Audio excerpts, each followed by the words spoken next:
जिले की हलचल। आकाशवाणी लखनऊ से प्रस्तुत है जिले की हलचल। आज सुनिए पीलीभीत और कन्नौज जिलों की हलचल। पहले सुनते हैं पीलीभीत जिले की हलचल। आलेख और स्वर है सतीश मिश्रा का।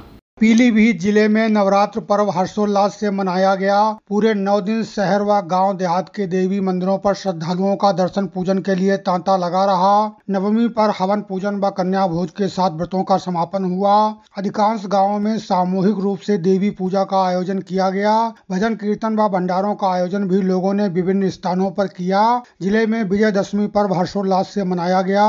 इस अवसर पर सामूहिक शस्त्र पूजन के आयोजन कई स्थानों पर हुए। जिलाधिकारी संजय कुमार सिंह और पुलिस अधीक्षक अविनाश पांडे ने जनपद वासियों को त्योहारों पर शुभकामनाएं दी और शांति व्यवस्था कायम रखने हेतु निकाले गए शांति मार्च में शामिल हुए।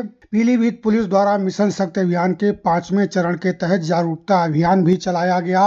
पीलीभीत के पूरनपुर विकास खंड को आकांक्षी ब्लॉक में शामिल करके यहां जुलाई से सितंबर तक 6 मानकों पर काम कराकर प्रगति हासिल कर ली गई है। संपूर्णता अभियान के बारे में पूरनपुर के विधायक बाबूराम पासवान ने आकाशवाणी को बताया। माननीय प्रधानमंत्री जी का विशेष अभियान था। इसमें मिट्टी का परीक्षण था किसानों का, उस पे बहुत गहन परीक्षण कराया गया। गर्भवती महिलाओं को पुष्टाहार देने के संबंध में जगह जगह पर कैंप लगाकर जागरूकता अभियान भी चलाया और जो महिलाएं थी समूह की उनको भी फंड दिलाकर उनको आगे बढ़ाने का काम किया। दूसरा 30 वर्ष से ऊपर के जो डायबिटीज के लोग थे उनका भी परीक्षण शिविर लगाकर किया गया। हाइपरटेंशन के जो 30 वर्ष से ऊपर थे, तो सारे काम बहुत ज्यादा ब्लॉक के माध्यम से, जनप्रतिनिधियों के माध्यम से कराया गया और लोगों के अंदर एक अच्छा संदेश गया है। पीलीभीत स्थित टाइगर रिजर्व अगले माह से पर्यटकों के लिए खोल दिया जाएगा। इसके लिए टाइगर रिजर्व प्रशासन ने तैयारियां तेज कर दी हैं। प्रभागीय वनाधिकारी मनीष सिंह ने बताया कि इस बार हरिपुर रेंज का नया रूट खोलने का प्रस्ताव भी भेजा गया है। यदि इस प्रस्ताव को स्वीकृति मिलती है तो टाइगर रिजर्व में पर्यटकों को घूमने के लिए काफी लंबा रूट मिल जाएगा। इसके अलावा सभी पर्यटक स्थलों को सजाया संवारा जा रहा है। जंगल के मार्गों को दुरुस्त करने की कवायद भी शुरू हो गई है। जंगल के सबसे खूबसूरत स्थल चूका पिकनिक स्पॉट पर भी साफ सफाई का काम शुरू कराया गया है।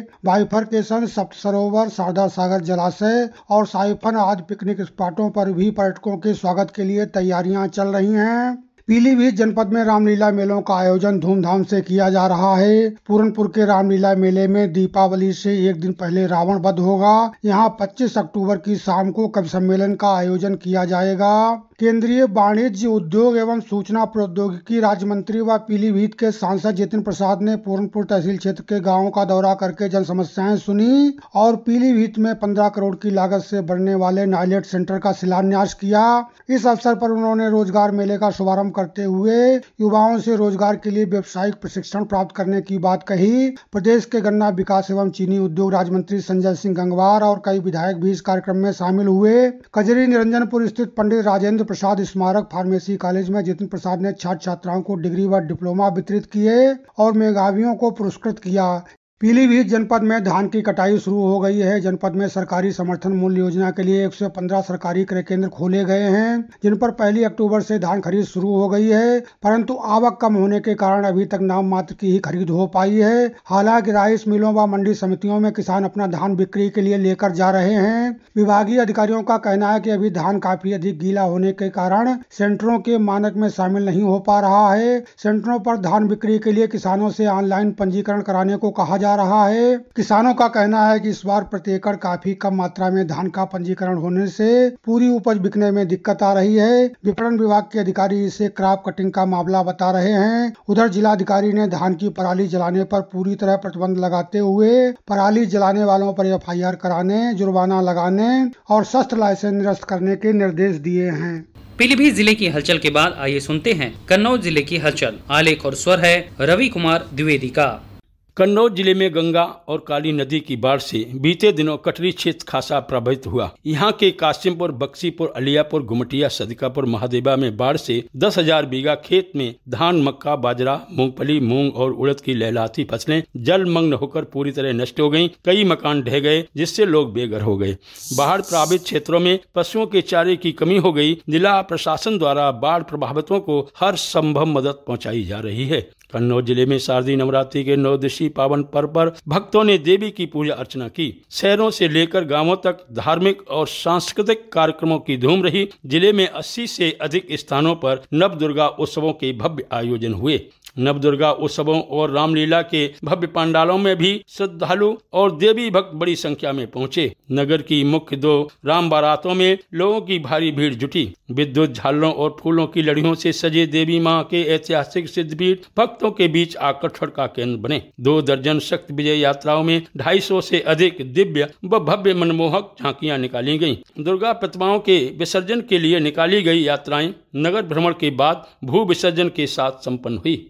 कन्नौज जिले में उद्यान विभाग द्वारा शाकभाजी बीज वितरण मेला का आयोजन हुआ, जिसमें विभिन्न शाकभाजी बीज निर्माता कंपनियों के द्वारा स्टॉल लगाए गए। एकीकृत बागवानी विकास योजना के तहत अनुसूचित जात व अनुसूचित जनजात कृषकों के लिए औद्यानिक विकास की योजना और गंगा के तटवर्ती क्षेत्रों में औद्यानिक विकास योजना के अंतर्गत पंजीकृत कृषकों को प्रथम आवक प्रथम पावक के आधार पर कृषकों को उन्नत प्रजाति के शाकभाजी बीज निःशुल्क उपलब्ध कराए गए। कृषकों को परंपरागत खेती के स्थान पर नवीनतम तकनीकी से खेती करने की सलाह दी गई। जिला उद्यान अधिकारी सीपी अवस्थी ने बताया कि किसान भाइयों से अपील है कि जो अभी पंजीकरण नहीं करा पाए हैं वो अपना पंजीकरण करा लें वांछित अभिलेखों के साथ पोर्टल पर, जो हमारा विभागीय पोर्टल है dbt.uphorticulture.in, और संकर शाक भाजी का बीज अनुदान पर प्राप्त करें। कन्नौज जिले में मौसम में आए बदलाव के कारण बड़ी संख्या में लोग जुकाम, बुखार, उल्टी, दस्त से पीड़ित हैं। बुखार के मरीजों की संख्या में लगातार बढ़ोतरी जारी है। राज्य की मेडिकल कॉलेज और सरकारी अस्पतालों में मरीजों की भारी भीड़ जुट रही है। निजी चिकित्सालयों में भी मरीजों की खासी भीड़ है। सरकारी अस्पतालों में अब तक 12 से अधिक मरीजों में डेंगू की पुष्टि हो चुकी है।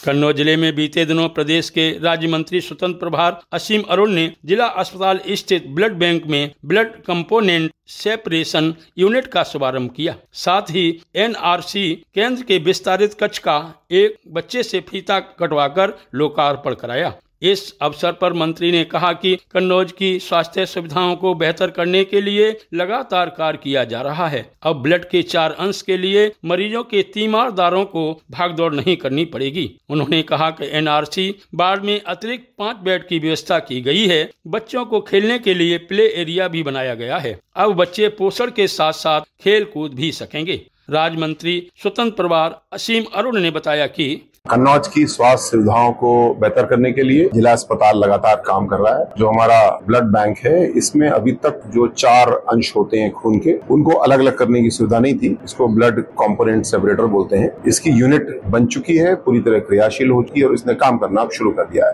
और ब्लड प्लेटलेट, आरबीसी आदि कंपोनेंट जो होते हैं वो यहीं के यहीं अपने कन्नौज में लोगों को मिलेंगे। इससे लोगों का बेहतर इलाज भी होगा, खर्चा भी कम होगा और दौड़ भाग भी नहीं करनी पड़ेगी।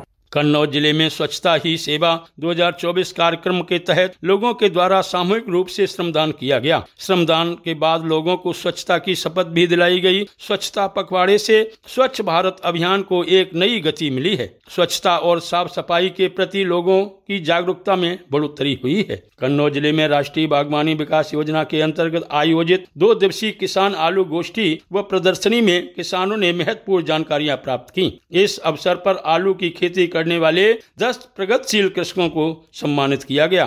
केंद्रीय आलू अनुसंधान संस्थान मोदीपुरम मेरठ के वैज्ञानिकों ने नई तकनीकी खेती के बारे में किसानों को विस्तार से जानकारी दी। कन्नौज जिले में उत्तर प्रदेश मिलेट्स पुनरुद्धार कार्यक्रम के अंतर्गत 2 दिवसीय मिलेट्स कृषक उत्पादक संगठन सदस्य प्रशिक्षण कार्यक्रम का आयोजन हुआ। कार्यक्रम में वैज्ञानिकों द्वारा नई तकनीकों के विषय में जानकारी दी गई। कार्यक्रम में आधुनिक तकनीक से खेती करने पर जोर दिया गया। कन्नौज जिले में मुख्यमंत्री सामूहिक विवाह योजना के तहत सामूहिक विवाह समारोह आयोजित हुए, जिसमें 425 से अधिक वर वधुओं का विवाह संपन्न हुआ। इनमें मुस्लिम समाज के जोड़े भी शामिल हुए। जिलाधिकारी, मुख्य विकास अधिकारी, राज्य मंत्री और जनप्रतिनिधियों ने वर वधुओं को वैवाहिक जीवन की बधाई एवं आशीर्वाद दिया। ये था आकाशवाणी लखनऊ के क्षेत्रीय समाचार एकांश द्वारा प्रस्तुत जिले की हलचल का आज का अंक।